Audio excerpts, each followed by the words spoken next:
Hello everyone, myself Ashutosh Sharma. Welcome to my YouTube channel. दोस्तों, आज हमारा पहला लेक्चर है related to integrated and non integrated accounting system. आज हम लोग सीखने वाले हैं integrated and non integrated accounting system. उसमें सबसे पहला फोकस करेंगे हम लोग इंटीग्रेटेड अकाउंटिंग सिस्टम के ऊपर। है दोनों भी एक जैसे ही चैप्टर है, ठीक है। इनमें आपको जनरल एंट्रीज है, लेजर्स है, जो कि हार्डली 15 से 20 मार्क्स का क्वेश्चन आ सकता है। टीवाई बीकॉम में भी है, टीवाई बैफ में भी है। क्लियर है। ये सबसे ज्यादा इंपॉर्टेंट चैप्टर है। इसमें ज्यादा कुछ नहीं है, इसमें जनरल एंट्रीज है और लेजर है। प्रॉब्लम कहाँ पे होता है? जनरल एंट्रीज बनाने के टाइम पे या फिर लेजर बनाने के टाइम पे। अगर आपको जनरल एंट्रीज आता है, रट्टा मार लिया है या जैसे भी कभी आप जैसे भी अपने याद करके रखा हुआ है, ठीक है, तो आपको लेजर्स इजीली आ जाएगा। अगर आपको जनरल एंट्री ही नहीं अंडरस्टैंडिंग है तो आपको लेजर भी नहीं आएगा। आज हम लोग इसका जनरल एंट्रीज में कैसा कॉन्सेप्ट होता है, जनरल कैसे ड्रॉ करते हैं या याद रखते हैं, वो भी देखेंगे।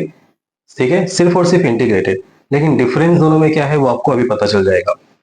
क्लियर है दोस्तों? अगर हम लोग बात करें इंटीग्रेटेड का, ठीक है, उसको कंपेयर करें नॉन इंटीग्रेटेड के साथ, दोनों भी बहुत ज्यादा इंपॉर्टेंट है। अलग अलग चैप्टर्स है, किसी किसी में अलग अलग चैप्टर्स है, किसी किसी में एक ही चैप्टर आता है, वेदर इट इज इंटीग्रेटेड या फिर नॉन इंटीग्रेटेड। अगर हम इंटीग्रेटेड का बात करें, उसके अंदर दोनों अकाउंट्स आते हैं। कौन से? फाइनेंशियल अकाउंटिंग और कॉस्ट अकाउंटिंग। लेकिन अगर हम नॉन इंटीग्रेटेड का बात करें तो उसके अंदर सिर्फ और सिर्फ एक ही अकाउंट रिकॉर्ड होता है, कॉस्ट अकाउंट। मतलब एक ही अकाउंट जहां पे रिकॉर्ड किया जाए उसको बोलते हैं कॉस्ट अकाउंटिंग एंट्रीज। और जहां पे दोनों अकाउंट्स को रिकॉर्ड किया जाए, उसको बोलते हैं integrated, that means combined entries. Clear है? जहां भी कॉस्ट अकाउंट होता है और specially for the cost accounting में, उसको हम लोग कंट्रोल अकाउंट बोलते हैं। हर एक अकाउंट के साथ कंट्रोल अकाउंट लगता है। हर एक अकाउंट के साथ सेपरेटली रिकॉर्ड करना है तो हर एक एंट्रीज को हम लोग कॉस्ट कंट्रोल अकाउंट बनाते हैं। मतलब हर एक ओवरहेड्स के पीछे एक कंट्रोल अकाउंट सेपरेटली रिकॉर्ड होता है, ठीक है। When we solve the integrate non integrate, जब हम सॉल्व करेंगे तो उसमें देखेंगे किस तरह से अलग अलग एंट्रीज पास किया जाता है और कंट्रोल अकाउंट बनाया जाता है। लेकिन फर्स्ट ऑफ ऑल हमको देखना है कि इंटीग्रेटेड में फाइनेंशियल अकाउंटिंग और कॉस्ट अकाउंटिंग की दोनों एंट्रीज को कंबाइन करके किस तरह से एंट्री पास किया जाता है। जहां भी कॉस्ट अकाउंट, जस्ट रिमेंबर, जहां भी कॉस्ट अकाउंटिंग की एंट्री आएगी तो उसमें एक नाम जुड़ जाएगा कंट्रोल अकाउंट करके। क्लियर है? अब इसको समझने के लिए, ठीक है, इसको समझने के लिए हम थोड़ा कॉस्ट शीट पे जाते हैं। कॉस्ट शीट, ठीक है, बहुत ही इंपॉर्टेंट है। कॉस्ट शीट हमारा कैसा बनता है? Direct material, direct labour, direct expense को मिला के क्या बनता है? Prime cost. उसमें हम लोग ऐड करते हैं फैक्ट्री ओवरहेड्स, मतलब फैक्ट्रीज में होने वाले खर्चा, ठीक है, खर्चे या एक्सपेंसेस जो भी आप बोलोगे, तो हमको मिलता है वर्क कॉस्ट। क्लियर है? वर्क कॉस्ट में हम ऐड करते हैं एडमिनिस्ट्रेटिव ओवरहेड्स या फिर ऑफिस ओवरहेड्स, ऑफिस में होने वाले खर्चे, हमको मिलता है कॉस्ट ऑफ प्रोडक्शन। देन उसके अंदर हम लोग ऐड करते हैं opening stock, finish goods, minus करते हैं क्लोजिंग स्टॉक, फिनिश गुड्स, हमको मिलता है cost of goods sold, cost of goods sold, जिसको हम लोग बोलते हैं COGS इन शॉर्ट। फिर हम लोग उसमें ऐड करते हैं selling and distribution overheads, again एक खर्चा, सेलिंग, बेचने के टाइम पे होने वाले खर्चे, इसको जो हम ऐड करते हैं उसको बोलते हैं selling and distribution overheads. Then हमको मिलता है कॉस्ट ऑफ सेल्स, ठीक है। कॉस्ट ऑफ सेल्स में हम ऐड करते हैं प्रॉफिट, ऑलवेज ऐड, हम लॉस नहीं देखते, हम ऐड करते हैं प्रॉफिट, और ऐड करके क्या मिलता है हमको? फिर सेल्स। मतलब किसी भी प्रोडक्ट, किसी भी एक यूनिट्स का प्राइस निकालना हो, सेलिंग प्राइस पर यूनिट निकालना हो, तो किसकी जरूरत पड़ती है? कॉस्ट शीट की जरूरत पड़ती है। तो हम लोग क्या करते हैं, हम हर एक कॉस्ट को अलग अलग कर देते हैं, सेपरेट कर देते हैं। मटेरियल अलग, लेबर अलग, एक्सपेंसेस अलग, फैक्ट्री का खर्चा अलग, एडमिन का खर्चा अलग, सेलिंग एंड खर्चा अलग, ठीक है। हर एक का एक्सपेंसेस क्या होता है? अलग अलग होता है।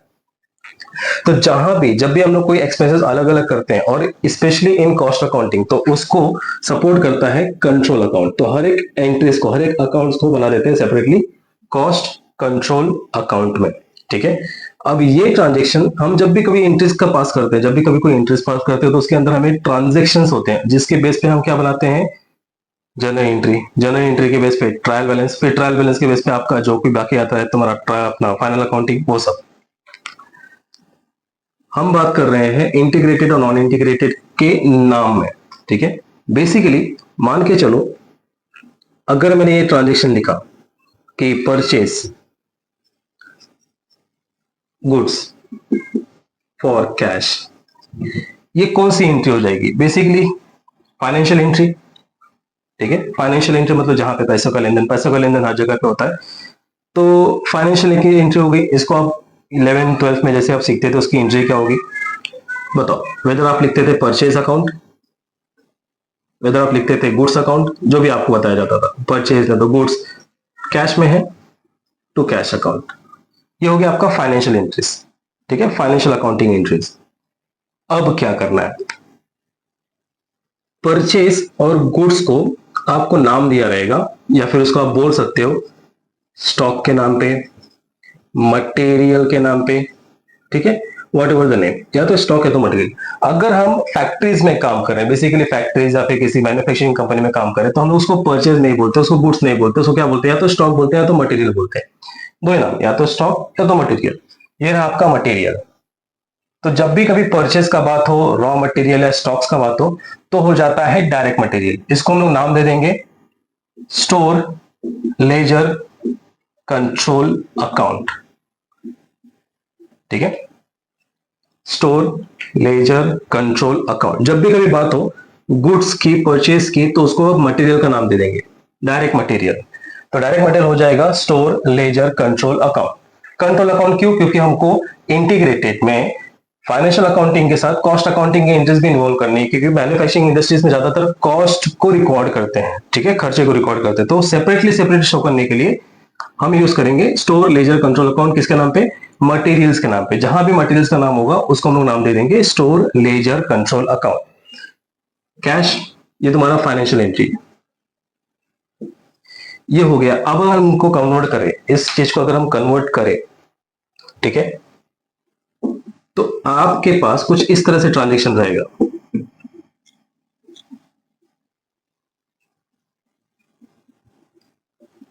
कैसा ट्रांजेक्शन रहेगा? Purchase material for cash. अब अगर ये ट्रांजेक्शन आपके पास है, तो आप एंट्री क्या लिखोगे बताओ? आप पहले क्या लिखते थे?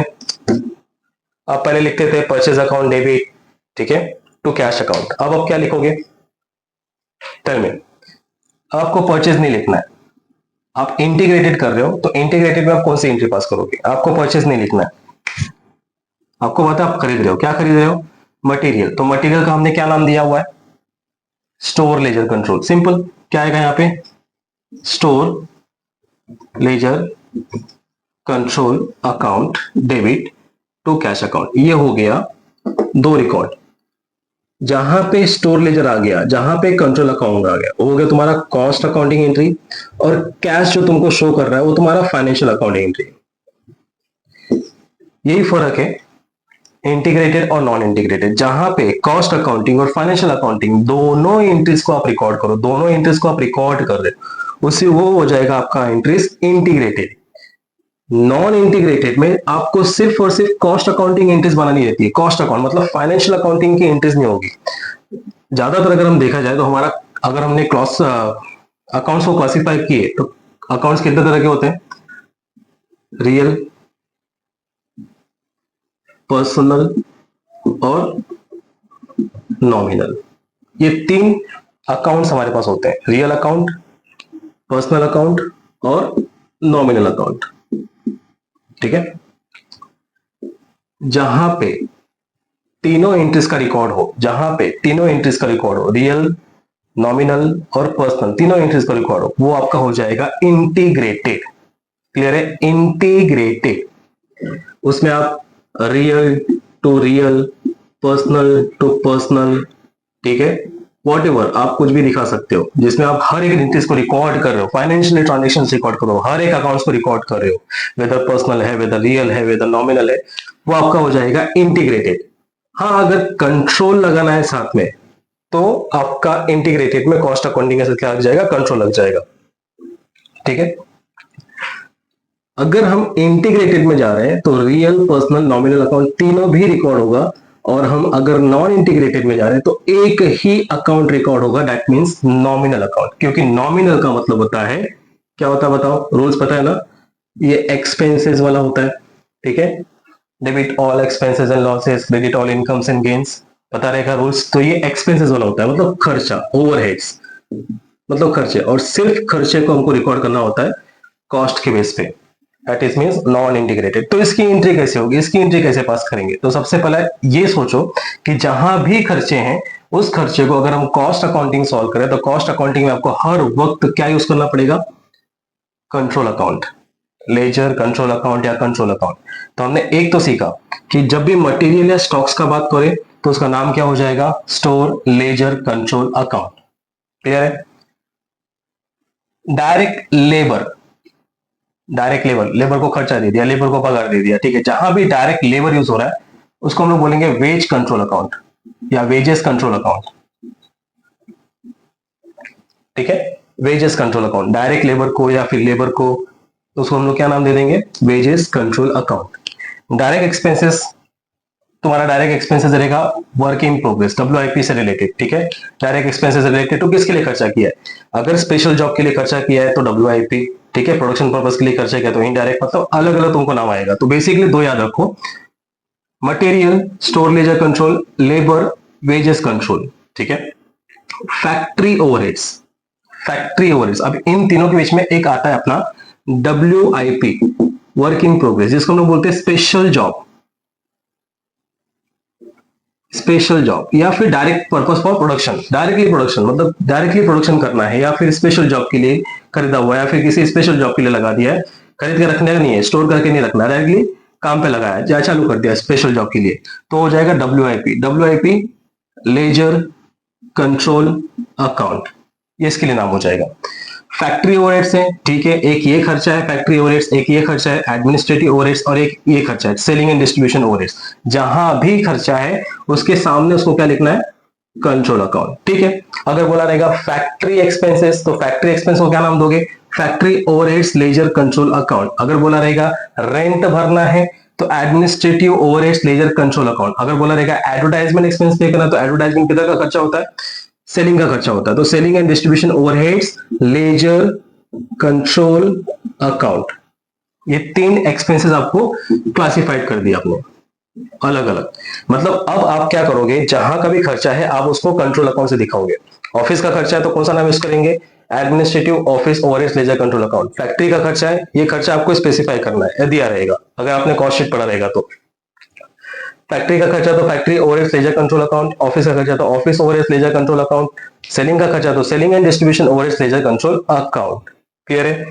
कॉस्ट ऑफ सेल्स एक आ जाएगा आपका as it is, cost of sales में लेजर कंट्रोल अकाउंट नहीं बनता, और sales as it is sales रहता है इन इंटीग्रेटेड, इंटीग्रेटेड में सेल्स सेल्स ही रहेगा।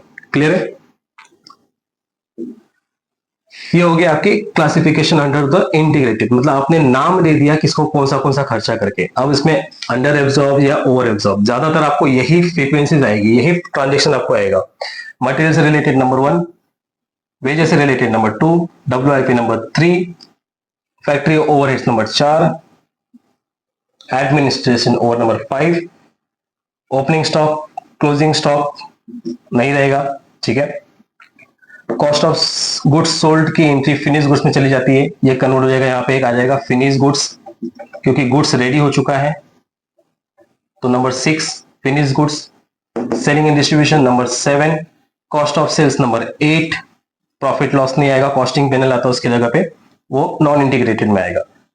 और ये 9, मतलब टोटल 9 नाम आपको याद करना, 9 नेम्स, ठीक है, 9 नेम्स किसके लिए, कॉस्ट अकाउंटिंग को फाइनेंशियल अकाउंटिंग के साथ मर्ज करके क्या बनाना है, इंटीग्रेटेड करने के लिए, ठीक है। जब भी इंटीग्रेटेड सॉल्व करोगे तो जब कॉस्ट अकाउंटिंग के वर्ड्स यूज करेंगे तो उसको कंट्रोल अकाउंट कहां कहां लगेगा, वो मतलब टोटल 9 नाम्स आपको याद करना, रिमेंबर रखना है। पहला मटेरियल मतलब स्टोर लेजर कंट्रोल, दूसरा वेजेस कंट्रोल अकाउंट, तीसरा डब्ल्यूआईपी लेजर कंट्रोल अकाउंट, चौथा factory overheads ledger account control account, administrative overheads ledger control account, finish goods ledger control account, selling and distribution overheads ledger control account, cost of sales and sales. ये नाम आपको याद रखना है integrated solve करने के लिए। क्लियर है गाइस? आई होप ये आप तक आपको समझा रहेगा। थोड़ा एक आधा ट्रांजेक्शन देखते हैं, फिर इनको एंट्री सीखेंगे हम लोग।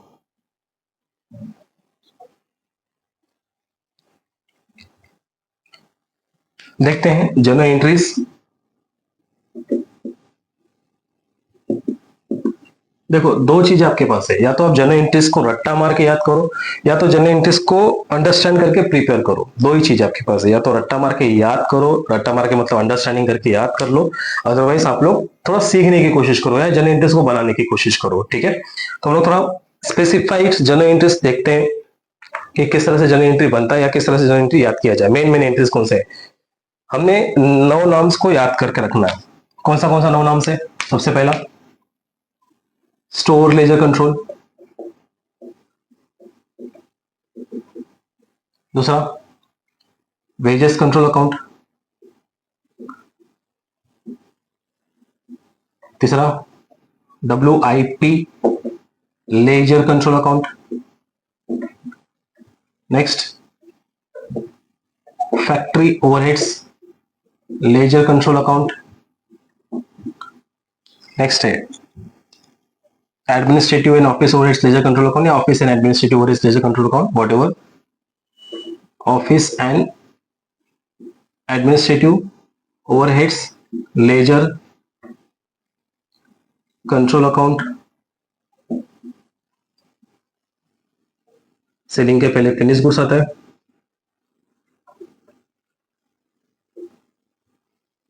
Finish goods overheads ledger control account, फिर selling and distribution overheads ledger control account, then cost of sales account, then sales account. देख लो कहां कहां पे लेजर कंट्रोल अकाउंट यूज होता है। ठीक है, इंटीग्रेटेड करना है, इंटीग्रेटेड। इंटीग्रेटेड में हम लोग फर्क सीख जाएंगे कि कहां पे इंटीग्रेटेड यूज होता है, कहां पे नॉन इंटीग्रेटेड यूज होता है। क्लियर है? ट्रांजेक्शन देखते हैं। मटेरियल परचेज फॉर स्टोर, इतना ही है। इसमें दो ऑप्शन हो सकता है, whether it is cash, whether it is credit. जब तक इंफॉर्मेशन ना दे तब तक वो उधार नहीं होगा, इंफॉर्मेशन दे देगा तो ही वो क्रेडिट माना जाएगा, अदरवाइज ऑलवेज रिमेंबर वो कैश रहेगा। इसकी एंट्री बताओ फटाफट। हमने मटेरियल को कौन सा नाम दिया है? हमने मटेरियल को कौन सा नाम दिया हुआ है? क्या नाम दिया हमने मटेरियल को? Store laser. ठीक है, ऑलवेज डेबिट। या तो फिर परचेज है ना स्टोर के लिए, यहां पे भी दिया हुआ आपको हिडन। खरीदा आपने, राइट? क्या खरीदा? व्हाट कम्स इन मटेरियल, नाम क्या आएगा? Store ledger control account debit 2। किस में खरीदा? दो ही चीज में खरीद सकते हो, तो कैश में खरीद सकते हो तो फिर क्रेडिट में खरीद सकते हो। कैश में खरीदा, या तो बैंक या तो कैश, कैश नहीं तो बैंक। ठीक है, या तो ये नाम आएगा, अदरवाइज उधारी में खरीदा, ऑन क्रेडिट में खरीदा। परचेज का रिलेशन किसके साथ होता है? सन्ड्री क्रेडिटर के साथ होता है। या तो ये आएगा या तो ये आएगा। Understood? This is your first entry, अगर बेसिकली स्टार्ट होता है इसे। क्लियर है? नेक्स्ट, अगर इस एंट्री को और थोड़ा एलोबरेट करें और यहां पे लिखा है purchase, material purchase for special job, store की जगह पे, स्टोर की जगह पे स्पेशल जॉब आ गया तो मतलब मटेरियल खरीदा है रखने के लिए नहीं, स्टोर करने के लिए नहीं, स्पेशल जॉब के लिए। अब बताओ क्या आएगा एंट्री? आपने मटेरियल खरीदा था स्टोर करने के लिए, तो स्टोर लेजर कंट्रोल अकाउंट हो गया। अब आप मटेरियल खरीद रहे हो स्टोर के लिए नहीं, किसके लिए? Special job. तो मैंने पहले ही बोला था स्पेशल जॉब का नाम क्या रहेगा? WIP, स्पेशल जॉब, या फिर फॉर प्रोडक्शन पर्पस, दोनों में से कोई भी। For production purpose, urgently production required या प्रोडक्शन पर्पस के लिए। तब क्या आएगा? सिर्फ यहां तक चेंज हुआ है, ये तो चेंज नहीं हुआ है, कैश और क्रेडिट, मतलब नीचे का तो सेम रहेगा। अंडरस्टूड। यहाँ पे आ जाएगा टू कैश, अगर कैश में खरीदा है तो कैश या बैंक, उधार में खरीदा है तो सन्ड्री क्रेडिटर। लेकिन डेबिट में क्या आएगा, जब स्टोर करने के लिए खरीदा था, रखने के लिए खरीदा था, तब अपने स्टोर लेजर यूज किया, अभी रखने के लिए नहीं, मटेरियल को डायरेक्टली कहां पे लगाना है, काम पे लगाना है, प्रोडक्शन के लिए लगाना है, तो उसका एंट्री क्या आ जाएगा। और यहाँ पे स्पेशल जॉब का नाम क्या है, WIP लेजर कंट्रोल अकाउंट। आप सिर्फ वर्डिंग्स आइडेंटिफाई करो, बाकी पूरा एंट्रीज आप बना लोगे। क्लियर है, मतलब परचेज में 2 एंट्री आ गया, यहाँ पे हमने 3 या 4 एंट्री सीख लिया, परचेस के साथ क्रेडिट का, स्टोर के साथ स्पेशल जॉब का। अगर स्टोर करने के लिए बोला है तो अपना स्टोर लेजर कंट्रोल, और स्पेशल जॉब बोला है तो WIP लेजर कंट्रोल। क्लियर।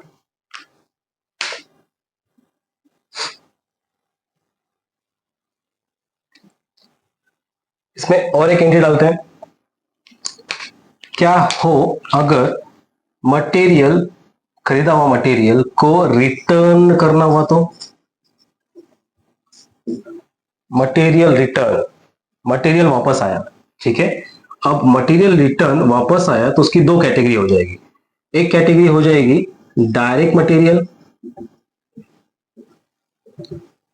और एक कैटेगरी हो जाएगी इनडायरेक्ट मटेरियल। डायरेक्ट मटेरियल और इनडायरेक्ट मटेरियल 2 कैटेगरी हो जाएगी। मटेरियल रिटर्न आया, ठीक है,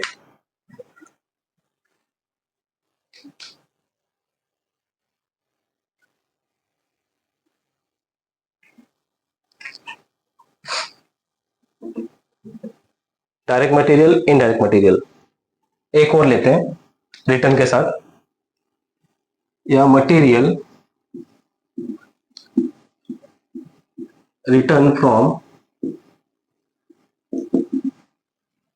सॉरी, रिटर्न टू सप्लायर।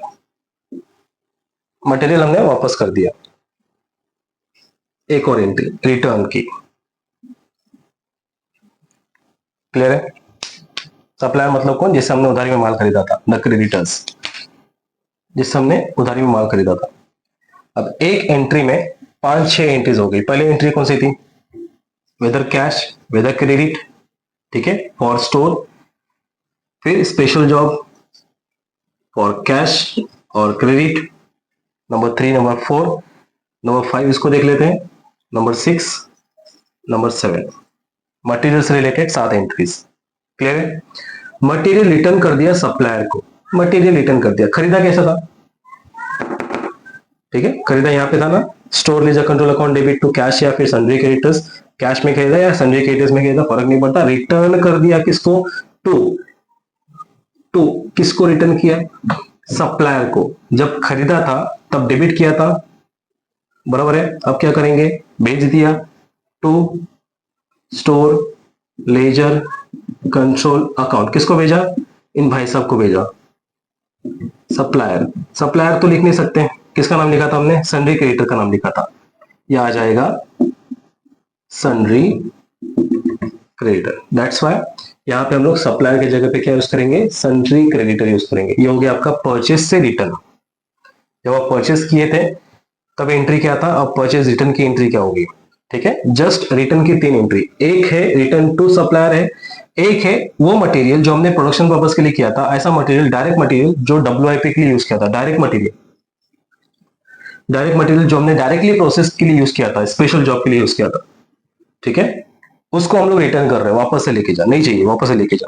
अगर सिंपल है, अगर ऐसा चाहिए, वो भी मटेरियल रिटर्न हो रहा है, खरीद नहीं रहे, रिटर्न हो रहा है, व्हाट कम्स इन, क्या आएगा, what comes in store ledger control, वापस से मटेरियल अपनी जगह पे आ गया, store ledger control account, material return आ रहा है ना, कहां से आया था, कहां पे भेजा था, काम हुआ नहीं, वापस आ गया, तो क्या आएगा, WIP ledger control account.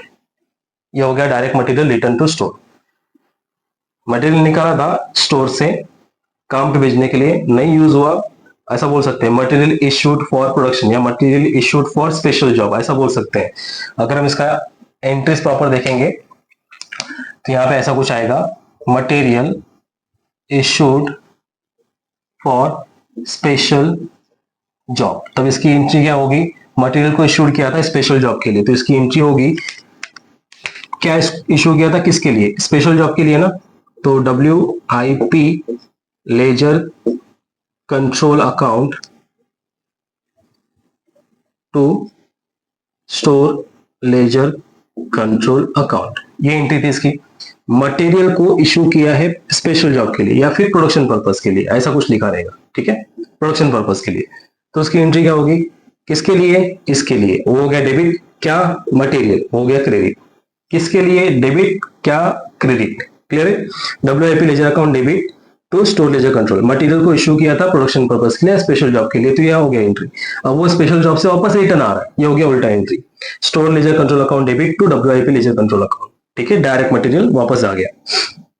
Indirect material, जब भी कभी वर्ड यूज हो इनडायरेक्ट, इनडायरेक्ट आपको सीधा सोचना है, ज्यादा दिमाग नहीं लगाना है, indirect related to factory, indirect का नाम फैक्ट्री होता है, या फिर कभी कभी प्रोडक्शन, ये प्रोडक्शन अलग है और ये प्रोडक्शन अलग है, कभी कभी आपको प्रोडक्शन ओवरहेड्स देगा, ठीक है, प्रोडक्शन ओवरहेड्स, इनडायरेक्ट ओवरहेड्स या फिर फैक्ट्री ओवरहेड्स, तीनों में से कोई भी, या फिर आपको एक और नाम दे देगा मैन्युफैक्चरिंग ओवरहेड्स, ये तीनों नाम सूट करता है, सूट करता है किसको, फैक्ट्री ओवरहेड्स को। अगर आपको इनडायरेक्ट का नाम आ रहा है या फिर प्रोडक्शन, ये प्रोडक्शन अलग, फॉर प्रोडक्शन अलग है और ये नॉर्मल प्रोडक्शन अलग है, ये प्रोडक्शन मतलब इनडायरेक्ट फैक्ट्री के लिए, मैन्युफैक्चरिंग मतलब फैक्ट्री के लिए, इनडायरेक्ट मतलब फैक्ट्री, तो क्या आएगा देख लो अभी, इनडायरेक्ट मटेरियल रिटर्न आया है, बनाओ एंट्री, खाली नाम चेंज करना, बाकी पोजीशन वही रहेगा, मटेरियल आया ना, मटेरियल आया है, ठीक है, स्टोर लेजर कंट्रोल अकाउंट किधर से आया भाई साहब, ये मटेरियल कहां से आया है, इनडायरेक्ट है, इनडायरेक्ट मतलब क्या, फैक्ट्री से आया हुआ है, factory overheads ledger control account, ये रहा आपका मटेरियल का ट्रांजेक्शन का अकाउंट। क्या क्या ट्रांजेक्शन है मटेरियल का देख लो, what are the material transactions, number 1 material purchase for cash, store करने के लिए, ये हो गया, अगर कैश में खरीदा तो store ledger control account debit to cash bank, credit में खरीदा तो सनरी क्रेडिटर, नाम पोजीशन खाली चेंज होगा, स्पेशल जॉब के लिए खरीदा तो WIP आ जाएगा, टू कैश टू ये, मटेरियल को इशूड किया है, खरीदा नहीं है, इशूड किया है, ठीक है, स्टोर से इशूड किया है, किसके लिए, स्पेशल जॉब के लिए ना प्रोडक्शन के लिए, तो हो गया WIP to store ledger control, ये हो गया आपके परचेज और इशूड। अब रिटर्न का बात करते हैं, डायरेक्टली रिटर्न कर दिया सप्लायर को तो sundry creditor account debit to store, direct material को रिटर्न किया है तो स्टोर टू WIP, इनडायरेक्ट को स्टोर किया तो स्टोर टू फैक्ट्री, क्लियर है। कौन से नाम को कैसे आइडेंटिफाई करना आपको भी बता दिया मैंने, स्पेशल जॉब बोला रहेगा तो WIP, फॉर प्रोडक्शन बोला रहेगा तो WIP, इनडायरेक्ट रिलेटेड है तो फैक्ट्री ओवरहेड्स, प्रोडक्शन रिलेटेड तो फैक्ट्री ओवरहेड्स और मैन्युफैक्चरिंग रिलेटेड है तो फैक्ट्री ओवरहेड्स। अब आगे बढ़ते हैं,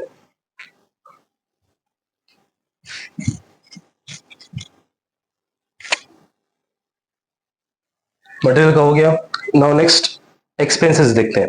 अब आ जाओ खर्चे पे, ऑफिस का खर्चा, फिनिश गुड्स का खर्चा, सेलिंग एंड डिस्ट्रीब्यूशन का खर्चा, क्लियर है, ये तीन खर्चे हैं, ये तीन खर्चे हैं जिसको हम लोग ओवरहेड्स का नाम दे देते हैं, overheads, overheads incurred and payable या फिर ओवरहेड्स इनकर्ड एंड पेड, आपको बोला रहेगा office and administrative overheads paid या इनकर्ड या फिर फिनिशिंग गुड्स, फिर सेलिंग एंड डिस्ट्रीब्यूशन, सॉरी यहां पे आते हैं, फिनिश गुड्स का खर्चा नहीं होता, यहां पे आते हैं फैक्ट्री, ऑफिस और selling, factory office and selling, factory का खर्चा, ऑफिस का खर्चा, सेलिंग एंड डिस्ट्रीब्यूशन का खर्चा, दीज आर द ओवरहेड्स, ठीक है, या तो इनकर्ड एंड पेएबल होगा या तो इनकर्ड एंड पेड होगा, पेएबल बाकी है, आउटस्टैंडिंग है, due, outstanding, due, it's not Mountain Dew, it's due, pending है या अरियर्स है, ठीक है, स्टिल पेमेंट बाकी है। तो अगर ऐसा है तो ठीक है, जिसका खर्चा रहेगा उसका डेबिट, जिसका भी खर्चा रहेगा वो अकाउंट क्या हो जाएगा, डेबिट हो जाएगा। ओवरहेड्स अकाउंट डेबिट, मतलब timber overheads account debit. Timber मतलब क्या, फैक्ट्री का खर्चा है, factory overheads account debit. Office का खर्चा है, office overheads account debit. Selling का खर्चा है, सेलिंग ओवरहेड्स अकाउंट डेबिट। किसका भी खर्चा है उसको डेबिट करना है, या तीनों है तो तीनों को डेबिट करना है। टू, आउटस्टैंडिंग एक्सपेंसेस, नाम बता सकते हो, पेएबल है, ठीक है, या तो यहां पे बोल सकते हैं आउटस्टैंडिंग एक्सपेंसेस, या तो तुम यहाँ पे सन्ड्री क्रेडिटर का नाम दे सकते हो, जिसका भी खर्चा रहेगा उसको देने वाले। किसी का भी खर्चा हो सकता है भाई, किसी पार्टी का खर्चा हो सकता है, ठीक है। तो बेसिकली हम किसी को स्पेसिफाई नहीं कर रहे, अगर हम किसी को स्पेसिफाई नहीं कर रहे तो क्या लिखना है, आउटस्टैंडिंग एक्सपेंसेस, ड्यू पेमेंट बाकी है, पेएबल। पेड किया है, इसमें सिर्फ एक ही फर्क है, पेड किया है टिम्बर ओवरहेड्स अकाउंट डेबिट, जिसका भी अकाउंट रहेगा उसको डेबिट करो। किसका खर्चा पेड है, टू, और तुमको पता है पेड के लिए क्या करना है, वेदर कैश में से पेमेंट किया या बैंक में से पेमेंट किया, कैश और बैंक। ये हो गया एक्सपेंसेस, क्लियर है गाइस, ये हो गया एक्सपेंसेस। एक और है हमारे पास वेजेस, डायरेक्ट वेजेस, एक है इनडायरेक्ट वेजेस, दो वेजेस है। डायरेक्ट वेजेस मतलब डायरेक्टली खर्चा किया, किसके लिए किया रहेगा, फॉर प्रोडक्शन पर्पस के लिए किया रहेगा। डायरेक्ट खर्चा किया रहेगा प्रोडक्शन पर्पस, जो जहां भी प्रोडक्शन पर्पस के लिए किया गया खर्चा हो जाएगा WIP, ledger control account debit to, क्या किया है, डायरेक्ट वेजेस एलोकेट किया आपने। तो अगर पेड है तो क्या लिखोगे, पेड है तो कैश बैंक, ठीक है, पेड है तो कैश बैंक, पेड है तो कैश बैंक, पेड है तो कैश बैंक। यहां पे डायरेक्ट था तो WIP, यहां पे डायरेक्ट नहीं, यहां पे इनडायरेक्ट है, तो इनडायरेक्ट का नाम फैक्ट्री होता है, factory overheads ledger control account debit, क्या किया है, पेड किया है, ठीक है, ले लो कैश बैंक, ठीक है, ये हो गया आपके एक्सपेंसेस पेड। या फिर बोला रहेगा चार्ज टू प्रोडक्शन, या बोला रहेगा इसके ऊपर अप्लाइड किया है, उसके ऊपर अप्लाइड कर, जिसके ऊपर अप्लाइड किया उसको डेबिट करो, बाकी अमाउंट क्रेडिट कर दो, ठीक है, कोई टेंशन नहीं है। अब इसके बाद आगे बढ़ते हैं हम लोग।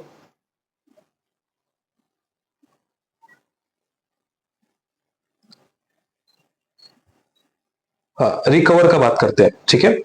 अभी एक्सपेंसेस तो एक्सपेंस इनकर्ड हो गया था, नाउ रिकवर्ड का बात करते हैं। कौन से एक्सपेंसेस रिकवर्ड करने हैं, जब भी रिकवर करोगे तो उसके स्टेप्स ऊपर आ जाते हैं, मतलब रिवर्स पैटर्न पे आते हैं, ठीक है।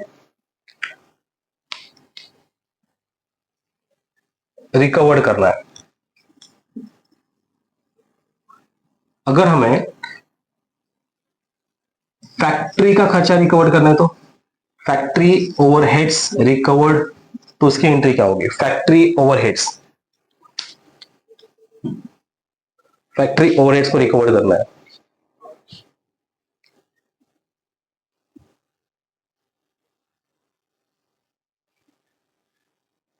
तो बेसिकली याद रखो, फैक्ट्री का खर्चा ज्यादातर किससे होता है, WIP से होता है, ठीक है, किससे होता है, WIP। ये हो गया आपका, यहां पे आ जाएगा WIP ledger control account debit to, factory का खर्चा है ना,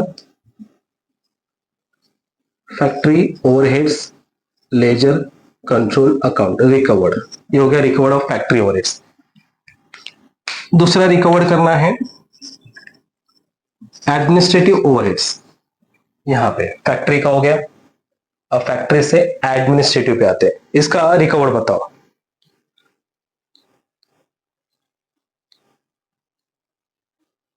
ऑफिस के बाद आपका क्या आता है, डायरेक्टली फिनिश गुड्स आता है, ठीक है। तो ऑफिस के बाद आपका आएगा फिनिश गुड्स, तो यहां पे जो एंट्री बनेगा वो आपका रहेगा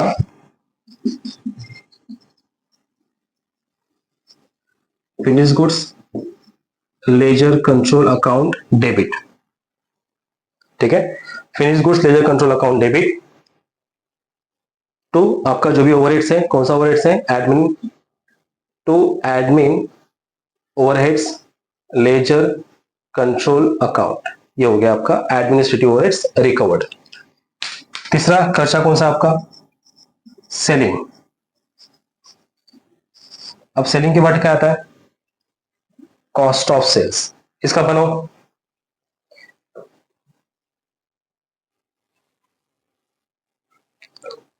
क्या बनेगा इसका, सेलिंग एंड डिस्ट्रीब्यूशन है ना, किसके लिए गया है, कॉस्ट ऑफ सेल्स के लिए गया है, कॉस्ट ऑफ सेल्स रिकवर्ड। तो cost of sales account debit, कौन सा खर्चा था, selling and distribution overheads ledger control account, जो हो गया आपका रिकवर्ड की एंट्री। ठीक है, वर्ड याद रखो, रिकवर्ड पे आपको कैसा एंट्री पास करना है, direct wages paid, allocate, indirect wages paid या अलोकेट पे क्या एंट्री पास करना है, पेबल और पेड एक्सपेंसेस की आपको कैसे एंट्री पास करनी है, ये रही आपकी एक्सपेंसेस की एंट्री। इसके बाद दो मोस्ट इंपॉर्टेंट एंट्रीज है, फिर हम लोग एक जनरल एंट्रीज क्वेश्चन लेंगे, फिर ये लेक्चर 1 के बाद लेक्चर 2 आपको आएगा, जो कि और एक एडवांस क्वेश्चन रहेगा, उसमें हम लोग लेजर एंट्री सीखेंगे। फिर लेक्चर 3 में आपको जनरल एंट्री प्लस लेजर दोनों सॉल्व करवा के दिखाऊंगा। ठीक है, note it down.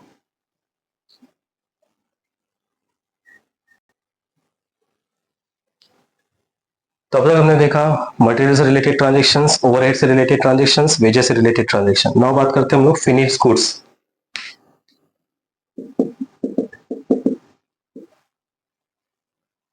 Finished goods, ठीक है, इसके दो पार्ट है, फिनिश्ड गुड्स प्रोड्यूस्ड और फिनिश्ड गुड्स सोल्ड। ठीक है, सोल्ड में भी दो पार्ट है, एट कॉस्ट या तो फिर एट प्रॉफिट, जो भी अपना नॉर्मल सेल्स होता है, ये आपको समझना पड़ेगा, एट कॉस्ट और एट प्रॉफिट, ये दोनों भी कंडीशंस होते हैं। तो बेसिकली फर्स्ट ऑफ ऑल ये सोचो कि फिनिश गुड्स सोल्ड, ज्यादातर अगर सोल्ड रहेगा तो ज्यादातर एट कॉस्ट रहेगा, जब तक कि प्रॉफिट का इंफॉर्मेशन ना हो। Finish goods produce, very very important है, ये हमेशा एंट्री आता है, VVIP,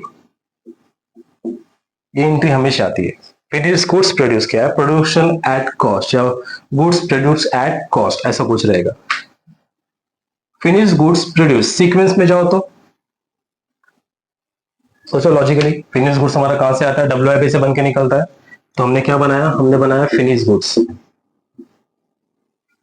finish goods ledger control account debit, कहां से बन के निकला वो, डब्ल्यूआईपी लेजर कंट्रोल अकाउंट, ये रहा आपका फिनिश गुड्स प्रोड्यूस की एंट्री, ज्यादा कोई हार्ड नहीं है, फिनिश गुड्स प्रोड्यूस की एंट्री ये रही आपकी, फिनिश गुड्स बन के निकला कहां से, डब्ल्यूआईपी से। ठीक है, अब आते हैं उसके सोल्ड के ऊपर, फिनिश गुड्स को बेचना है, सब कुछ ऐड करके, सेलिंग वगैरह सब कुछ ऐड करके, तो फिनिश गुड्स के बाद बेचना है तो कहां पे आ गया, ये हो गया कॉस्ट ऑफ सेल्स। ये अगर आपको कॉस्ट ऑफ सेल्स दिख रहा है, इसको बोलते हैं एट कॉस्ट।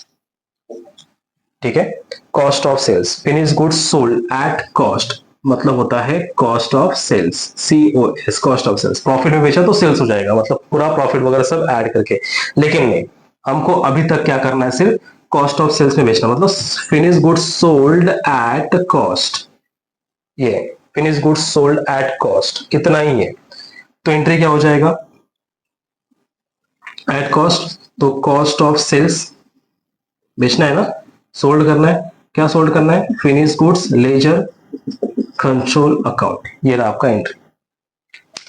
फिनिश गुड्स की दो एंट्री होती है, इंटीग्रेटेड में, we are talking in integrated only. Integrated से नॉन इंटीग्रेटेड में जाने के लिए बहुत सिंपल है, सबसे पहले आपको क्या करना है, इंटीग्रेटेड का पूरा एंट्रीज को समझ लो कि हर एक एंट्रीज में आपको उसके रियल, नॉमिनल, पर्सनल हर अकाउंट को इंक्लूड करना है। लेकिन जब आप इंटीग्रेटेड से नॉन इंटीग्रेटेड पे जाओगे तो इतना कुछ मगजमारी नहीं है, जितना भी रियल और पर्सनल अकाउंट है उसको आपको सिर्फ एक अकाउंट में कन्वर्ट करना है, पूरे चीजों को कन्वर्ट करके एक ही अकाउंट में डालना है। ठीक है, वो भी नाम क्या रहेगा, अगर आ जाए तो कमेंट्स करो, उसको हम क्या बोलते हैं कि इंटीग्रेटेड से नॉन इंटीग्रेटेड में जाने के लिए पर्सनल और रियल अकाउंट्स को हम किस नाम में कन्वर्ट करते हैं, मतलब जहां पे हम कैश दिखा रहे हैं, किसी पार्टी का नाम दिखा रहे हैं या फिर कुछ एक्सपेंसेस दिखा रहे हैं, तो इन सब चीजों को हम किस में दिखाएंगे, कौन सा नाम रहता है, जस्ट कमेंट इट, अदरवाइज मैं आपको बताऊंगा। ठीक है, तो फिनिश गुड्स में दो एंट्री होता है, प्रोड्यूस की और सोल्ड की। अगर प्रोड्यूस है तो finish goods account debit to WIP, और सोल्ड एट अ कॉस्ट है तो cost of sales account debit to finish goods ledger control account.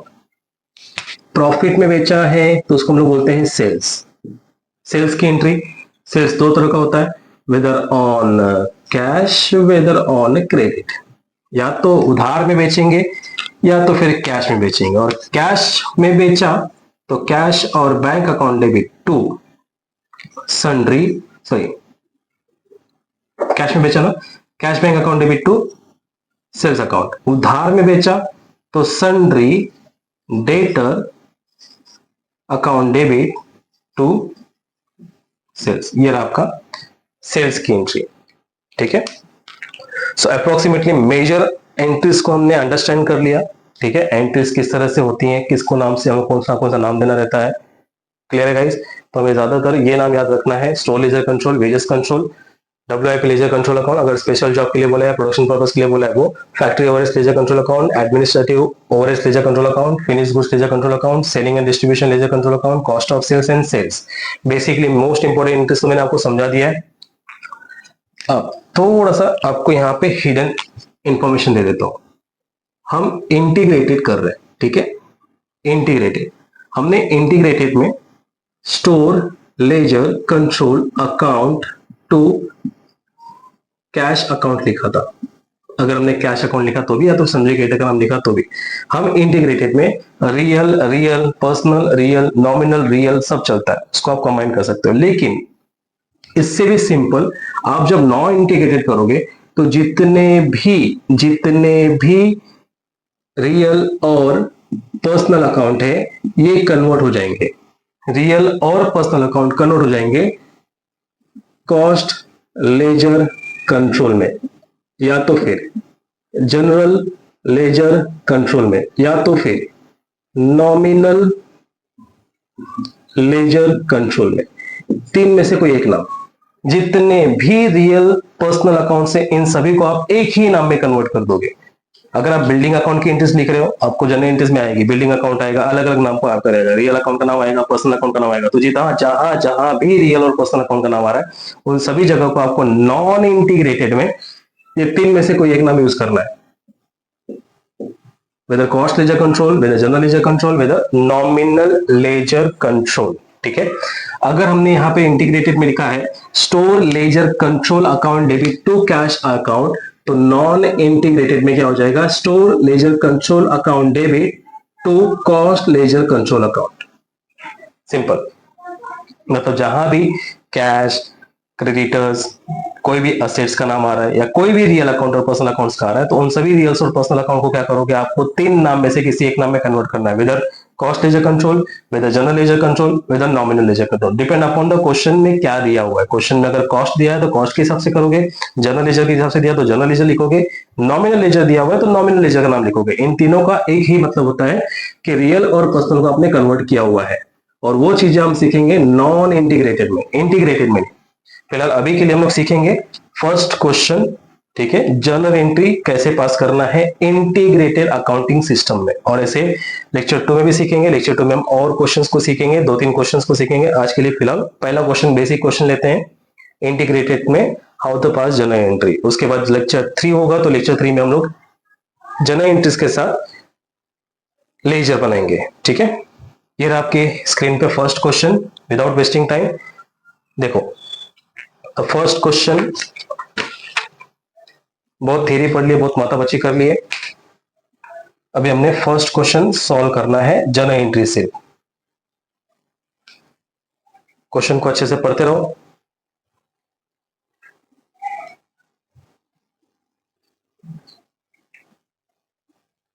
क्या लिखा है क्वेश्चन में, generalized the following transaction assuming that the accounting system is integrated. मतलब आपको जो क्वेश्चन दिया हुआ है वो इंटीग्रेटेड के बेस पे दिया हुआ है, और ट्रांजेक्शंस दिया हुआ है। Prepare the necessary accounts and draw of the trial balance. ठीक है, हम ट्रायल बैलेंस से बना सकते हैं। ट्रायल बैलेंस बेसिकली लेजर के बाद बनता है। तो हम सबसे पहला जर्नल एंट्री सीखेंगे आज के टाइम पे, आज के लेक्चर में, अभी इसी वक्त। ट्रांजेक्शन जहाँ से देखो हमने जितने भी एंट्रीज अभी सीखे हैं उसमें से रिलेटेड एंट्रीज है। रॉ मटेरियल परचेज ठीक है, मटेरियल इशू टू प्रोडक्शन ये भी ठीक है, वेजेस पेड जिसमें 30% इनडायरेक्ट है, अगर 30% इनडायरेक्ट है तो बाकी का 70% क्या रहेगा, डायरेक्ट रहेगा। क्लियर है।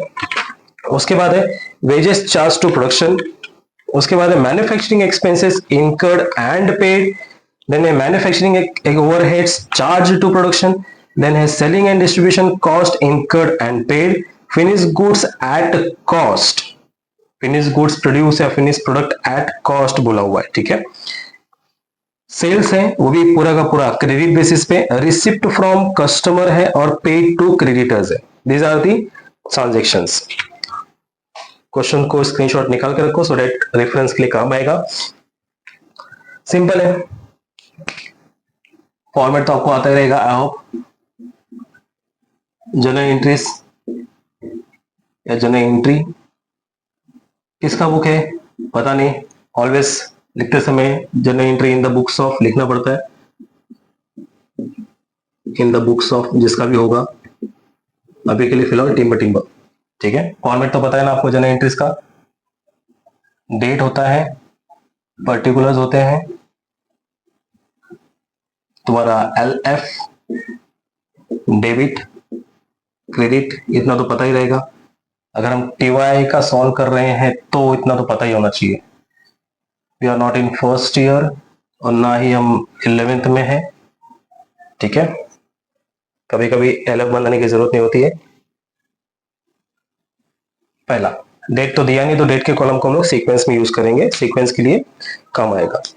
नरेशन, हाँ अगर आप TY में हो तो आपको नरेशंस का कभी कभी छूट रहता है, एग्जाम्स रहता है। ठीक है। आपको नरेशन नहीं लिखना है, लेकिन अगर इंफॉर्मेशन नहीं है तो नरेट आपको करना पड़ेगा, आपको नरेशन लिखना पड़ेगा। नरेशन लिखने के लिए ज्यादा कुछ मगजमारी नहीं है, जितना जो आपके पास ट्रांजेक्शन है उठा के बिंग करके लिख दो, अमाउंट छोड़ के, अमाउंट नहीं लिखना, खाली बिंग करके लिख दो, हो जाएगा आपका नरेशन। क्लियर। चलो स्टार्ट करते हैं। फर्स्ट नाम याद है ना, कौन से नाम हमको याद रखना है, store ledger control, wages control, WIP ledger control account, factory overheads ledger control account, administrative overheads ledger control account, finish goods ledger control account, selling and distribution overheads ledger control account, cost of sales sales. Good. पहला entry क्या है, raw material purchase, क्या है, कैसा है, cash है, उधारी है, पता नहीं, लेकिन खाली इतना बोला है रॉ मटेरियल परचेस। जब तक इंफॉर्मेशन ऑन क्रेडिट पे नहीं होगा तब तक आप क्रेडिटर का नाम नहीं लिख सकते। कभी कभी टीचर्स आपको बोलते हैं कि नहीं इसको क्रेडिट अज्यूम्स कर लो, कर सकते हो, अगर आपके टीचर को सही लगता है तो आप कर सकते हो, अदरवाइज आई सजेस्ट जब तक आपको इंफॉर्मेशन अज्यूम्स जब तक नहीं बोला रहेगा किसमें, ऑन क्रेडिट बेसिस पे, तब तक आप क्रेडिट बेसिस पे अज्यूम्स नहीं करोगे। अगर आपके टीचर को अच्छा लगता है या फिर आपके जहां पे सिखाने वाले को अच्छा लगता है, रिकमेंडेटेड है, तो आप क्या करोगे, उसको अज्यूम्स करके लिख दोगे, ऑन क्रेडिट बेसिस पे अज्यूम्स करोगे। फिलहाल के लिए यहाँ पे अज्यूम्स नहीं करेंगे। बोला है रॉ मटेरियल परचेज, परचेज है, रॉ मटेरियल है, नंबर 1 फर्स्ट एंट्री हमने क्या लिखना है, फिर लिख दो जाओ फटाफट, store ledger control account debit 2, हमने क्या अज्यूम्स किया है, परचेज अज्यूम्स किया है, मतलब कैश में, टू कैश अकाउंट। ये हो गया आपका पहला एंट्री। नाम पूरा लिखना है आपको, मैं थोड़ा शॉर्टकट यूज कर रहा हूं, आप लोग को पूरा लिखना है, store ledger control account debit, भले से आपका हाथ दुख जाए, पेन खत्म हो जाए, वो पूरा लिखना है। टू कैश अकाउंट, अगर हमने इसको अज्यूम्स किया, ऑन क्रेडिट में अज्यूम्स किया, तो इसमें क्या हो जाएगा, क्या चेंज हो जाएगा, कैश की जगह पे किसका नाम आ जाएगा, जिस पार्टी का नाम है उसका नाम, नहीं तो नाम नहीं दिया तो सन्ड्री क्रेडिटर, इतना ही चेंज होगा। ठीक है। बीइंग मटेरियल परचेज, खत्म। ये होगा आपका ट्रांजेक्शन। अमाउंट छोड़ के पूरा स्टेटमेंट लिख दोगे तो आपका हो जाएगा नरेशन। कितने का अमाउंट है, 6 lakh debit, 6 lakh credit.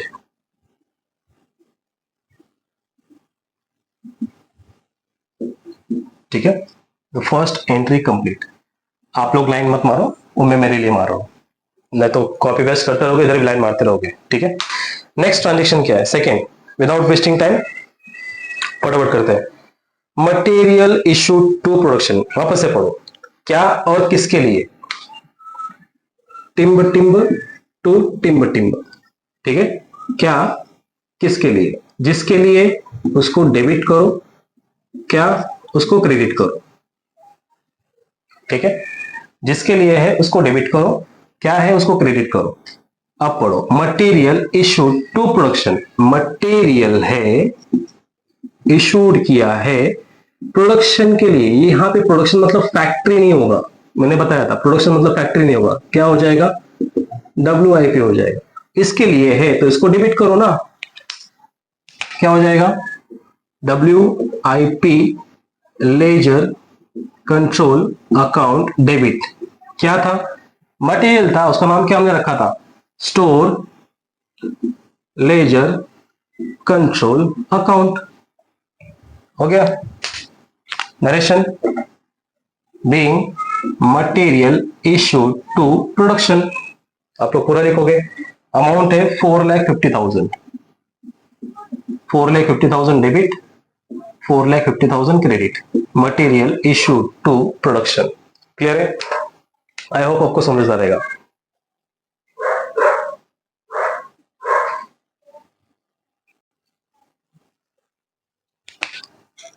Now next, third entry. Third entry क्या है, wages paid 30% indirect, wages paid है 30%, अगर यहां पे है तो 70% यहां पे, 30% को क्या बोला है, इनडायरेक्ट, तो फिर 70% हमारे लिए क्या हो जाएगा, डायरेक्ट। अब जब हमने नाम स्पेसिफाई कर दिया इनडायरेक्ट, तो उसको बता भी दो कि इनडायरेक्ट को हमने क्या बताया था, इनडायरेक्टली हमने क्या स्पेसिफिकेशन किया था, फैक्ट्री ओवरहेड्स, बराबर है। और डायरेक्टली हमने क्या स्पेसिफाई किया था, डायरेक्ट वेजेस, डायरेक्ट वेजेस मतलब वेजेस कंट्रोल अकाउंट, ये दिया था ना। कितना अमाउंट है, 3,60,000, 3,60,000 को कैलकुलेट करो, कैलकुलेटर लेके रखा करो अपने पास, कैलकुलेटर रखना पड़ेगा। 3,60,000 का 30%, 1,08,000, बचा कितना, 252। ये हो गया आपका एलोकेशन नहीं, सेग्रीगेशन। वेजेस पे 360 का 30% 70% की कैटेगरी में, 30% इनडायरेक्ट है तो 70% डायरेक्ट हो गया। इनडायरेक्ट का नाम आ गया फैक्ट्री, डायरेक्ट का नाम आ गया वेजेस कंट्रोल। अब इसकी एंट्री पास करते हैं। सॉरी, एंट्री क्या आएगा, पेड हुआ है ना, किधर किधर से पेड हुआ है, तो पहला आएगा वेज कंट्रोल अकाउंट डेबिट,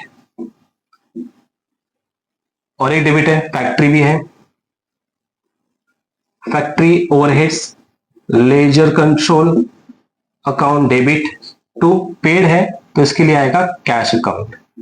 जहां भी पेड आएगा उसके लिए कैश अकाउंट आएगा।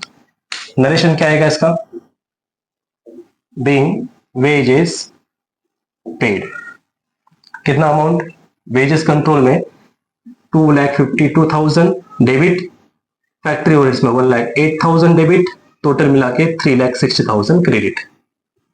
हो गया आपका third entry. Number 4, fourth entry क्या है, फोर्थ एंट्री है wages charge to production. Just मैंने अभी सीखा, टिम्बर टू टिम्बर, क्या है, किसके लिए, जिसके लिए है उसको डेबिट करो, क्या है उसको क्रेडिट करो। अंडरस्टूड, तो यहां पे बोला है वेजेस है, वेजेस को चार्ज किया हुआ है प्रोडक्शन के लिए। ओके ठीक है, नाम दे दो, प्रोडक्शन का नाम स्पेसिफाई हो जाएगा WIP में, और वेजेस को क्रेडिट करना है। लेकिन वेजेस के दो कैटेगरी है, हमने ऊपर ही हमने दो कैटेगरी देख लिया, एक फैक्ट्री का कैटेगरी है और वेज कंट्रोल का, डायरेक्ट और इनडायरेक्ट की कैटेगरी में। तो ठीक है, टू डायरेक्ट टू इनडायरेक्ट, तो डायरेक्ट का नाम क्या होगा और इनडायरेक्ट का नाम क्या होगा पता ही है, तो इसकी एंट्री क्या हो जाएगी, WIP ledger control account debit to, एक डायरेक्ट और एक इनडायरेक्ट है। डायरेक्ट का नाम वेजेस कंट्रोल अकाउंट, इनडायरेक्ट का नाम to factory overheads ledger control account. Narration as it is, sorry, being जो भी बोला गया, वेजेस चार्ज टू प्रोडक्शन। तो वेजेस अगेन अगेन मैं आपको बीइंग नहीं बताऊंगा, बीइंग आपको सिंपल ये क्या करना है, जो भी ट्रांजेक्शन रहेगा उसी ट्रांजेक्शन को बीइंग करके स्टार्ट करके एंड कर देना, अमाउंट छोड़ के। हाँ, अमाउंट को सेग्रीगेट करना है। यहाँ पे फोर्थ एंट्री में अमाउंट कितना है, वेजेस चार्ज टू प्रोडक्शन में 3 लाख का अमाउंट है। 3 लाख को दो कैटेगरी में डिवाइड करना, ऑलरेडी दो कैटेगरी मैंने पहले बताया, जहां भी वेजेस का कैटेगरी आएगा वहां पे आपको दो कैटेगरी में रखना पड़ेगा, एक 30% और एक 70%, 30% इनडायरेक्ट, 70% डायरेक्ट, ठीक है। तो 3 लाख का 30%, 339, 90,000 इनडायरेक्ट है, तो फैक्ट्री का 90,000 और 2,10,000 डायरेक्ट हो गया, टोटल मिला के 3 लाख। ये तो आपको करना पड़ेगा, ये रहा आपका 3 लाख। 3 लाख का दो कैटेगरी, 30% और 70%। 30% आएगा तुम्हारा 90,000 और 70% आएगा 2,10,000। जहां पे 30% है उसका आ गया इनडायरेक्ट, इनडायरेक्ट का नाम फैक्ट्री, जहां पे आ गया डायरेक्ट का नाम wage control. Wage control 2,10,000, factory overheads 90,000। ये हो गया चौथा एंट्री भी pass. I hope you have understand properly. Next entry number 5, क्या एंट्री है, manufacturing expenses incurred and paid. Manufacturing ना, तो हमको मैन्युफैक्चरिंग का नाम क्या रखना है, मैन्युफैक्चरिंग का नाम बताया था मैंने, क्या नाम रखना है, फैक्ट्री ओवरहेड्स। आप मैन्युफैक्चरिंग में लिख सकते हो लेकिन एक ही बात चलते रहो, क्योंकि हमने ऊपर फैक्ट्री फैक्ट्री करके दिखाया हुआ।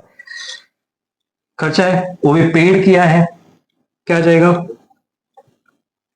Factory overheads ledger control account debit, paid किया है तो सीधा क्या जाएगा, टू कैश अकाउंट। कितना अमाउंट, 2,52,000, 2,52,000 डेबिट, 2,52,000 क्रेडिट। बीइंग जो ट्रांजेक्शन आपको दिख रहा है उठा के वही लिख लो, कॉपी पेस्ट खत्म, बीइंग हो गया आपका। नंबर 6, हमने मैन्युफैक्चरिंग का नाम दे दिया फैक्ट्री, ठीक है। नंबर 6 क्या है, manufacturing overheads charge to production. अभी सेम मैंने बताया था क्या और किसके लिए, timber timber to timber timber, तो टू किसके लिए है, प्रोडक्शन के लिए। प्रोडक्शन का नाम क्या आ जाएगा, फैक्ट्री नहीं, वो प्रोडक्शन नहीं, प्रोडक्शन का नाम क्या आ जाएगा। कभी कभी लॉजिकली यूज करो, मैन्युफैक्चरिंग भी है वो भी फैक्ट्री, प्रोडक्शन वो भी फैक्ट्री, ऐसा नहीं होगा। मैन्युफैक्चरिंग तो फैक्ट्री होगा कंफर्म है, लेकिन जो प्रोडक्शन के लिए कर रहे हैं वो प्रोडक्शन फैक्ट्री नहीं होगा, वो होगा WIP। तो यहाँ पे एंट्री आ जाएगा WIP ledger control account debit. क्या था, मैन्युफैक्चरिंग था ना, तो उसका नाम हम लोग क्या रखेंगे, factory overheads ledger control account, being जो भी आपका स्टेटमेंट है वो ट्रांजेक्शन। अमाउंट कितना है इसका, charge to production 2,76,000, 2,76,000 debit, 2,76,000 credit. Clear, छठवा हो गया। अगेन फॉर्मेट नहीं बनाऊंगा, हम लोग एंट्रीज करते जाएंगे। नंबर 7, आपको इस फॉर्मेट में एंट्रीज ड्रॉ करनी है, प्रॉपरली देख लो। Number 7, selling and distribution cost incurred and paid. ठीक है, हमने 3 खर्चा देखे थे, फैक्ट्री का खर्चा देखे थे, एडमिनिस्ट्रेटिव का खर्चा देखे थे और सेलिंग का खर्चा देखे थे। जिसका भी खर्चा उसको डेबिट करो, पेड किया है तो क्रेडिट करो, पेड की जगह पेएबल रहेगा तो आउटस्टैंडिंग एक्सपेंसेस। यहां पे आएगा selling and distribution overheads ledger control account debit to cash account. कितना पेमेंट करना है, selling and distribution 60,000, 60,000 debit, 60,000 credit. Without format भी आप लोग अच्छे से लिख सकते हैं, लेकिन आपको फॉर्मेट में करना पड़ेगा, मार्क्स नहीं मिलेगा, कट हो जाएगा। बीइंग जो भी आपका स्टेटमेंट है वो लिख दो। चलो बना ही देता हूं, मैं तो आप लोग पता नहीं कैसे कैसे लिखोगे। Okay, selling and distribution overheads ledger control account debit to cash account, 60,000 debit, 60,000 credit. अब ये मत बोलना कि ये कॉलम कौन सा है सर, ये कॉलम डेबिट वाला है, ये कॉलम क्रेडिट वाला है। Number 8, finished product at cost. मैंने आपको फिनिश गुड्स की 2 एंट्री सिखाई थी।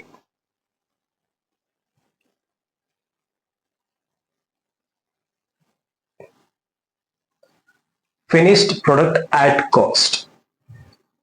याद करो याद करो याद करो याद करो, ये याद करो। फिनिश्ड गुड्स की दो एंट्री सिखाई थी, प्रोडक्शन की और सोल्ड की। दोनों में से कौन सा लिखा हुआ है? फिनिश गुड्स प्रोडक्शन लिखा हुआ है कि फिनिश गुड्स सोल्ड? सोल्ड का तो नामो निशान नहीं है, तो क्या हो जाएगा? प्रोडक्शन लिखा हुआ है। तो finish goods produced at cost, produced at cost. क्या बनाया? फिनिश गुड्स बनाया। क्या एंट्री था उसके अंदर? Finish goods ledger control account debit, produced है ना, to WIP ledger control account. Simple है। सोल्ड रहता और उसका कॉस्ट में रहता तो उसकी एंट्री क्या हो जाती? You know very well, being. तो जो हमने जनरल एंट्री सीखा है सेम उसी के हिसाब से ट्रांजेक्शंस आ रहे हैं। क्लियर है? अमाउंट कितना? Finish goods produced at cost. ये एंट्री को हमेशा याद रखो, ऑलवेज रिमेंबर, कभी कभी कंफ्यूजन में आता है। 6 लाख डेबिट, 6 लाख क्रेडिट। ये हो गया number 8 entry. Number 9,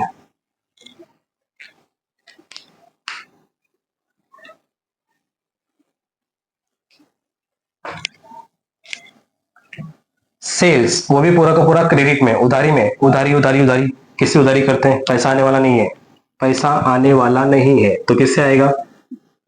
sundry debtor से आएगा। Sundry debtor account debit to, माल बेचा था उसको, सेल्स। एक बार एंट्री याद हो गया और अंडरस्टैंड कर लिया तो आपको टेंशन लेने की जरूरत नहीं है, अब फटाफट एंट्री पास करते जाओगे। ठीक है? इससे भी सिंपल आपका नॉन इंटीग्रेटेड। कभी कभी आपको कंफ्यूज होता है, लेकिन इससे भी सिंपल आपका नॉन इंटीग्रेटेड। हाँ, थोड़ा डिफिकल्ट होगा लेजर करते समय, लेकिन एक बार अगर आपने ट्रिक पकड़ लिया, वो ट्रिक आपको लेजर के टाइम पे सिखाऊंगा, एक बार आपने ट्रिक पकड़ लिया तो बिना जनरल एंट्री लिखे आप डायरेक्टली क्या कर सकते हो? लेजर को सॉल्व कर सकते हो। कितने का माल बेचा है उधारी में? 9 lakh. 9 lakh debit, 9 lakh credit. Number 10, receipt from customer. Receipt from customer, customer का मतलब हमारे लिए कस्टमर कौन होता है? भगवान होता है। यहाँ पे हमारे लिए डेटर हो जाएगा। ठीक है? रिसिप्ट फ्रॉम कस्टमर, क्या मिला है? कुछ मिला है क्या? नहीं, कैश मिला। अज्यूम्स करेंगे कैश मिला। कैश अकाउंट डेबिट, किससे मिला? कस्टमर, भगवान नहीं, डेटर टू सन्ड्री डेटर। ज्यादा कंफ्यूज हो रहे हो तो डेटर की जगह पे कस्टमर भी लिख सकते हो। ठीक है? Cash account debit to customer account, या तो फिर सन्ड्री डेटर। स्टैंडर्ड चीजें लिखा करो। सन्ड्री डेटर बीइंग, जो भी स्टेटमेंट है आपका वो बीइंग रिसीव फ्रॉम कस्टमर। कितना amount? 2,10,000 debit, 2,10,000 credit. Last entry number 11, paid to creditor. पैसा भरा है, पेड, लो भाई, कैश अकाउंट चला गया। कैश किसको गया? पैसा आया था तो डेटर को क्रेडिट किया था, पैसा गया तो किसको डेबिट करेंगे? सन्ड्री, वो डेटर लगे। यहाँ पे किसको बोला है? क्रेडिटर को। Sundry creditor account debit being payment to creditor. 3,32,000। अगर हमको इसमें नॉन इंटीग्रेटेड सीखना होगा तो बहुत इजी है, बहुत इजी है। जहां भी रियल टू रियल रहेगा वो एंट्री नॉन इंटीग्रेटेड में नहीं आती। जहां भी पर्सनल टू पर्सनल रहेगा वो भी एंट्री नॉन इंटीग्रेटेड में नहीं आती। जहां पे रियल और पर्सनल हो गया वो भी एंट्री नहीं आती। जहां पे पर्सनल टू रियल हो गया वो भी एंट्री नॉन इंटीग्रेटेड में नहीं आता। तो आता क्या है? एक नॉमिनल होना चाहिए, एक नॉमिनल होना चाहिए, कोई भी एक, या वो डेबिट का कोई भी एक नॉमिनल हो या क्रेडिट का कोई भी एक नॉमिनल हो, एक नॉमिनल होना चाहिए, वही एंट्री आपको नॉन इंटीग्रेटेड में आएगी। ठीक है? जैसे कि ये दो एंट्री देखो, कैश आपका रियल है, बराबर है, कैश आपका रियल है, डेटर भी आपका पर्सनल है। डेटर मतलब किसी पर्सन का नाम, डेटर भी आपका पर्सनल है। तो रियल और पर्सनल, रियल और पर्सनल, रियल पर्सनल की कैटेगरी नॉन इंटीग्रेटेड में नहीं आता है। ये आपका क्रेडिटर पर्सनल हो गया, कैश रियल हो गया, personal to real, personal to real भी आपकी कैटेगरी नॉन इंटीग्रेटेड में नहीं आएगा, मतलब इंटीग्रेटेड में आएगा लेकिन नॉन इंटीग्रेटेड की जब एंट्री पास करने जाएंगे तो ये कोई भी एंट्री, दोनों में से कोई भी एंट्री नहीं आएगी। ऊपर के चेक करते हैं, ये हो गया सेल्स, यहां पे सेल्स आ गया, यहां पे सेल्स आ गया तो एक नॉमिनल बन गया हमारा, एक नॉमिनल बन गया, एक नॉमिनल बन गया मतलब ये डेफिनेटली आएगा, लेकिन डेटर का नाम नहीं आएगा ना, ये पर्सनल का नाम नहीं आना चाहिए, तो पर्सनल की जगह पे, तो इसके लिए बोला गया है when you have to pass the general entries in the non integrated accounting, तो आपको पर्सनल और रियल की जगह पे एक नाम यूज करना है। वो कौन सा नाम था, जस्ट मैंने बताया था, जहां भी पर्सनल और नॉमिनल अकाउंट, सॉरी पर्सनल और रियल अकाउंट यूज हो रहे हैं उस जगह पे आपको एक नाम यूज करना है। कौन सा, whether it is cost ledger account, whether it is nominal ledger account, whether it is general ledger account. तो अगर ये सेल्स है तो यहाँ पे एंट्री क्या आएगा, पर्सनल की जगह पे सन्ड्री डेटर की जगह पे क्या आ जाएगा, cost ledger control account debit to sales account या कॉस्टिंग पेनल अकाउंट। यहाँ पे चलो दोनों भी कंट्रोल कंट्रोल टेंशन नहीं है, यहाँ पे दोनों कंट्रोल कंट्रोल तो टेंशन नहीं है, वो वही रहेगा। यहाँ पे सेलिंग एंड डिस्ट्रीब्यूशन, यहाँ पे एक कंट्रोल है और एक आ गया रियल अकाउंट, एक आ गया रियल अकाउंट, तो जहां भी रियल अकाउंट आ रहा है या पर्सनल अकाउंट आ रहा है उसके जगह पे क्या आ जाएगा, cost ledger control account, selling and distribution overheads account debit तो कॉस्ट लेजर कंट्रोल अकाउंट। अब देख लो आपका वही पैक्ट, वही चीज है, ठीक है। तो ये इंटीग्रेटेड से नॉन इंटीग्रेटेड जाने का छोटा सा ट्रिक है, जहां भी real real personal personal real personal personal real होगा वो कोई भी एंट्रीज सीधा का सीधा नो एंट्री आएगा कहां पे, नॉन इंटीग्रेटेड में। लेकिन अगर एक भी नॉमिनल हुआ और दूसरा रियल है पर्सनल हुआ तो आपको उसको चेंज करना पड़ेगा, किसके लिए, एक ही नाम, तीन में से कोई एक नाम, whether cost ledger control, whether general ledger control, whether nominal ledger control, जैसे आपको क्वेश्चन में दिया रहेगा वैसे करेंगे। तो जब हम नॉन इंटीग्रेटेड स्टार्ट करेंगे तो इंटीग्रेटेड के बेस पे हम लोग रिवाइज करते करते स्टार्ट करेंगे। क्लियर है दोस्तों, तो आज के लिए इतना ही, ठीक है। आई होप आपको अंडरस्टैंड हुआ रहेगा, इंटीग्रेटेड में कॉन्सेप्ट समझा रहेगा, एंट्री समझे रहेंगे। क्लियर है, लाइक शेयर सब्सक्राइब करना ना भूले, ठीक है। थैंक यू वेरी मच, मिलते हैं नेक्स्ट सीरीज में लेक्चर नंबर 2 में। Thank you, have a nice day.